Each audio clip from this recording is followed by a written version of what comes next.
हमारे पीछे इस कब्रिस्तान को देखिए, आपके आसपास भी कब्रिस्तान होगा, मदरसा भी होगा, मस्जिदें भी होंगी, लेकिन अब इनकी जमीनों पर खतरा मंडरा रहा है। मोदी सरकार ने नया बिल लाया है, वक्फ बिल। अब वक्फ बिल लाकर मुसलमानों से यह जमीन को छीनने की कोशिश की जा रही है। आपके कब्रिस्तानों को छीनने की साजिश की जा रही है। आपके मदरसों को, मस्जिदों को आपसे छीनने की कोशिश की जा रही है। आपकी जो ज़मीनें हैं, जो आपके बुजुर्गों ने अल्लाह के नाम पर दान कर दिया है, अल्लाह के रज़ा के लिए अल्लाह को वक्फ कर दिया है, वैसी ज़मीनों पर इन लोगों का पैनी निगाह है। इसी ज़मीनों पर यह लोग अपनी निगाहें जमा बैठे हैं और इनकी नीयत ठीक नहीं है। नया बिल लाकर यह कोशिश कर रहे हैं कि मुसलमानों की वक्फ की जो संपत्ति है उससे हड़प लिया जाए।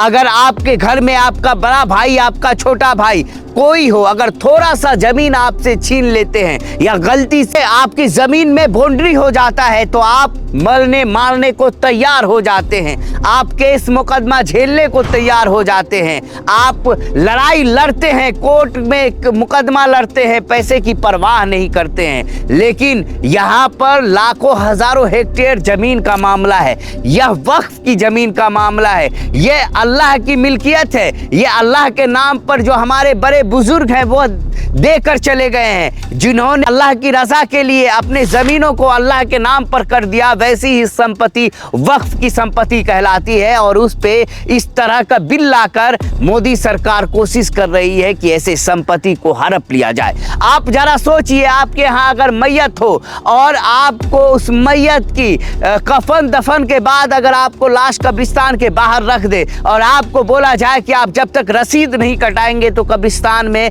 आपकी लाश को दफनाने तक का आपको परमिशन नहीं दिया जाएगा। आपसे कहा जाएगा कि आपके बच्चे मदरसा में नहीं पढ़ेंगे और आपसे कहा जाएगा कि आप मस्जिद में कब जाएंगे, कितने देर रह सकेंगे, कितने देर आपको रहना पड़ेगा, यह आपको लिख कर देना पड़ेगा। तो सोचिए, इसमें आने वाले वक्त में गुलामी की यह जो जंजीर, यह जो लकीर खींची जाएगी, तो इसे तोड़ने के लिए अभी आपको अपना कदम उठाना पड़ेगा, आपको निकलना पड़ेगा अपने घरों से। आपको इस बात का एहसास होना चाहिए कि आने वाले नस्लें गुलाम ना हो, इसके लिए अभी जद्दोजहद करना पड़ेगा, अभी लड़ाई लड़नी पड़ेगी। तो यह लड़ाई हमारे बिहार के पटना में गर्दनी बाग में 26 को लड़ी जा रही है। इस लड़ाई में आप जितने भी आम नागरिक, हमारे मुसलमान भाई सुन रहे हैं, ज़्यादा से ज़्यादा संख्या में पहुंचे पटना गर्दनी बाग 26 तारीख को।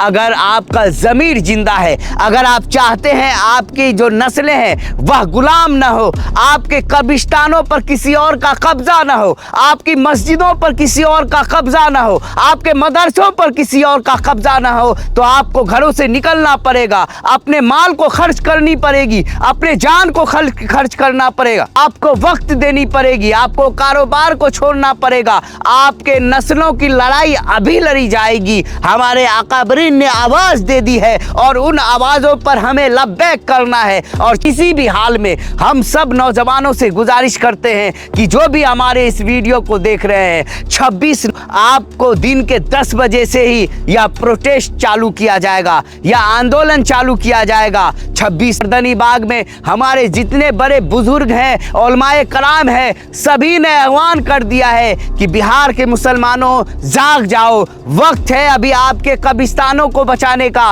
वक्त है अभी आपके मस्जिदों को बचाने का, वक्त है अभी आपको अपने मदरसों को बचाने का। अब नहीं जागोगे तो कब जागोगे?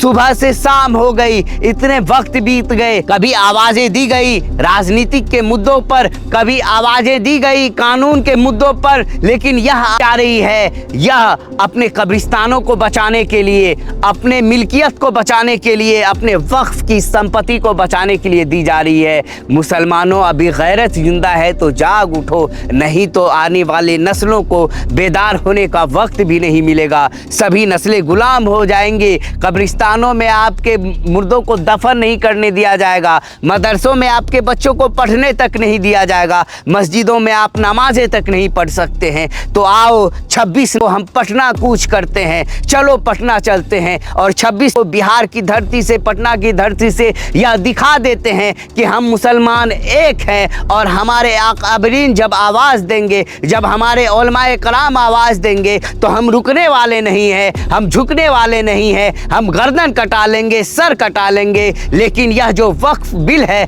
इसको कभी एक्सेप्ट नहीं करेंगे। तो आइए हम सभी मिलकर अहद करते हैं और चलते हैं 26 को पटना पहुंचते हैं। इस वीडियो को जितना शेयर हो सके ज़्यादा से ज़्यादा शेयर जरूर करें और हम पटना पहुंचेंगे। वहाँ से भी आप लोग वहाँ से भी उलमाए कराम की आवाज़ों को हम आपको सुनाएंगे, लेकिन कोशिश करें हर घर से एक अफराद पटना ज़रूर पहुँचे।